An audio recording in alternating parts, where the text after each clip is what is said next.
तो Marvel cinematic universe का phase 6 चालू हो चुका है और इस फेज की पहली movie the fantastic four first steps theatres में आ चुकी है। और मैं बोलूँगा कि it was a good movie.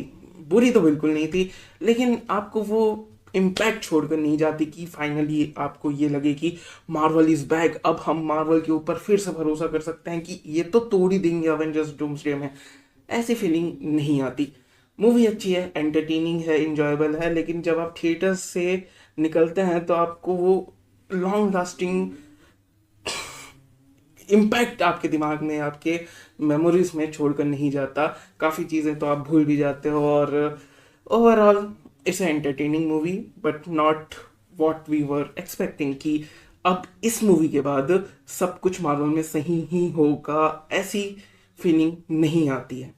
लेकिन सबसे पहले बात कर लेते हैं कि मुझे इस मूवी में क्या पसंद आया। सबसे पहले गैलेक्टस का डिज़ाइन, जिस तरीके से उन्होंने गैलेक्टस को प्रेजेंट किया है, सारी चीज़ें बहुत पसंद आई मुझे। बहुत ही परफेक्टली एग्जीक्यूट किया गया है। उसके बाद मुझे प्लॉट भी बहुत अच्छा लगा। मतलब ओवरऑल जो स्टोरी थी इनकी, इनके पास बहुत अच्छा मौका था कुछ रिस्की और कुछ हट के करने का, लेकिन उन्होंने वो रिस्क अनफॉर्चुनेटली नहीं लिया। यही कंप्लेन शॉर्ट ऑफ मेरी एटर्नल से भी थी, लेकिन इन्होंने वो रिस्क नहीं लिया, बहुत ही सेफ खेला है। और हाँ, पता नहीं क्या होने वाला है, देखते हैं, लेट्स सी। एंड आखिर क्या कर सकते हैं ये।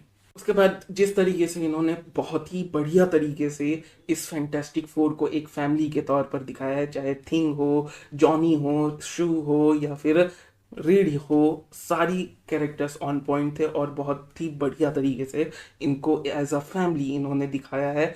इनके आसपास में जो आर्ग्यूमेंट्स होते हैं, सारी चीज़ें बहुत ही बढ़िया तरीके से दिखाई हैं। अब मुझे क्या पसंद नहीं आया, तो सबसे पहले अगेन इन्होंने रिस्क नहीं लिया। ये बहुत ही डार्क जा सकते थे, बहुत ही ग्रूसम जा सकते थे और हमें शॉक में छोड़ सकते थे कि आखिर क्या हो गया, कैसे।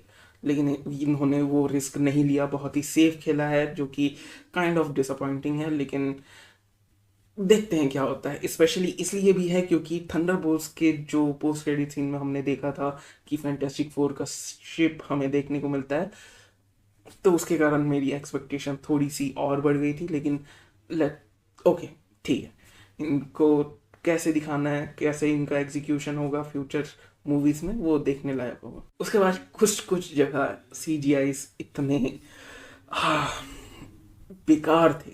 लाइक कुछ सीन्स हैं, खास करके एक्शन सीन्स, जहां बस तगड़े CGI, तगड़ा एक्शन, तगड़ा सेट पीसेस, लेकिन कुछ कुछ जगह मतलब घिनौना CGI, ऐसा मैं बोलूँगा।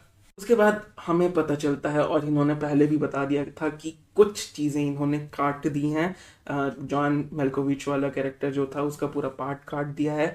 और वो पता चलता है, वो पता चलता है क्योंकि कहानी एडिटिंग फ्लो में नहीं जा रही होती। पता चलता है कि चीज़ें बस जंप कर दी गई हैं कुछ कुछ जगह पर, जो कि बिल्कुल अच्छा नहीं लगता है और आपका फ्लो बिगाड़ते हैं मूवी देखते वक्त। ज़्यादा स्पॉयलर्स में नहीं जाऊंगा, लेकिन दो पोस्ट क्रेडिट सीन है। पहला मिड क्रेडिट सीन जो है वो देख लेना, इंपॉर्टेंट है फ्यूचर के लिए। दूसरा जो पोस्ट क्रेडिट सीन है, जो सब कुछ खत्म होने के बाद आएगा, वो देखने की कोई ज़रूरत नहीं है। मैं बेमतलब का रुका हुआ था 5 मिनट तक, कोई मतलब नहीं पड़ता उसका। स्पॉइलर भी नहीं है वो, जो कार्टून्स की बात करते हैं उसी का एक छोटा सा पार्ट दिखा दिया पोस्ट क्रेडिट सीन में, तो कोई मतलब नहीं है।